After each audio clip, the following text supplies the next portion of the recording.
The boys, they left Los Angeles. They got an off day on Thursday, and they headed to Kansas City.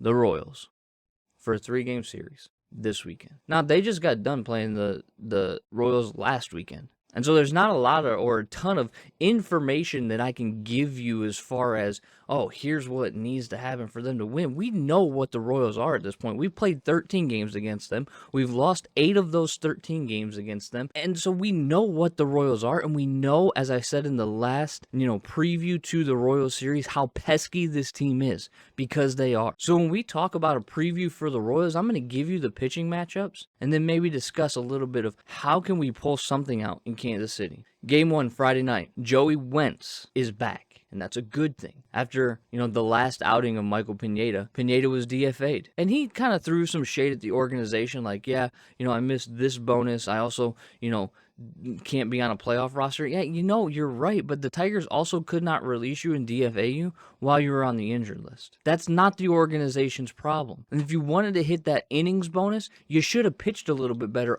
say in your outing against Cleveland where you only went 2 innings. How is that on the organization? It's not, Michael. You just weren't good enough this season. And I understand that DFAing a veteran like that's had a career that Pineda has had can be a difficult thing, but it was a necessary thing. Why? Because Joey Wentz is ready to pitch again. Joey Wentz could be potentially part of the competitive window.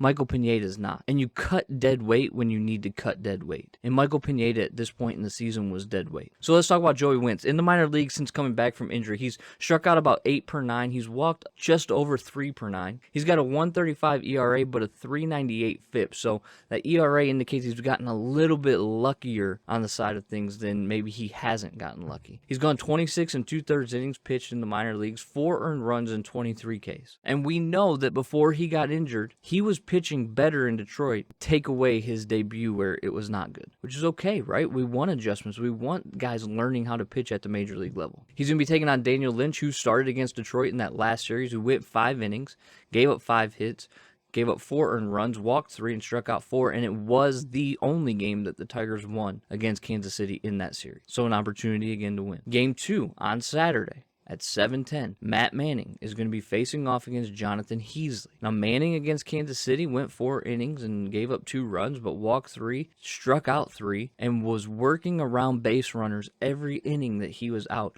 And Manning's got to clean some things up. He's got to find the slider again. He's got to command better because he's using a lot of pitches in very few innings, and it's not getting him deep into games. Heasley, for the Royals, made his best career start against the Tigers.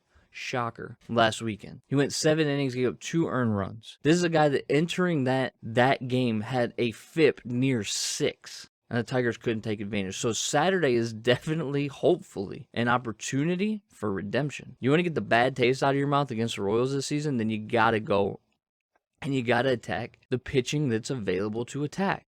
Because in Game 3, you're facing Brady Singer. Now, I know on the last preview it was supposed to be Brady Singer, and then they rolled out with a bullpen game. And I don't really understand why, and I missed the news on why, to be honest with you. But Brady Singer is slated to start against the Tigers on Sunday at 2:10. And in his last 3 games, he's gone 17 2/3 innings pitched, with 8 earned runs, 11 Ks, and 1 walk.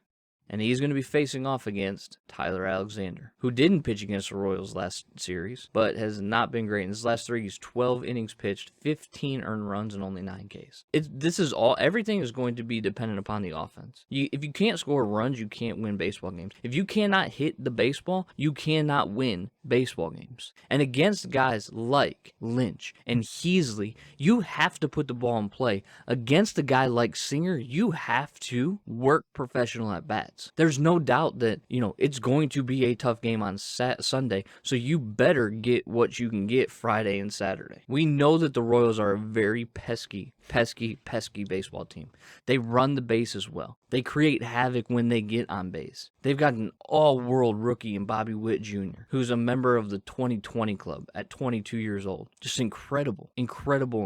Luckily for the Tigers, at least, a little feather in their cap. It's not like they passed on him because he was taken before Riley Green. But still going to be a pain in the side of the Tigers for a long time. So it's very important that this series, the Tigers find a way to scratch out a minimum of 1 win, hopefully a series win, and try to get to a point where they're only, 2 games behind in the series, season series with 3 games to play.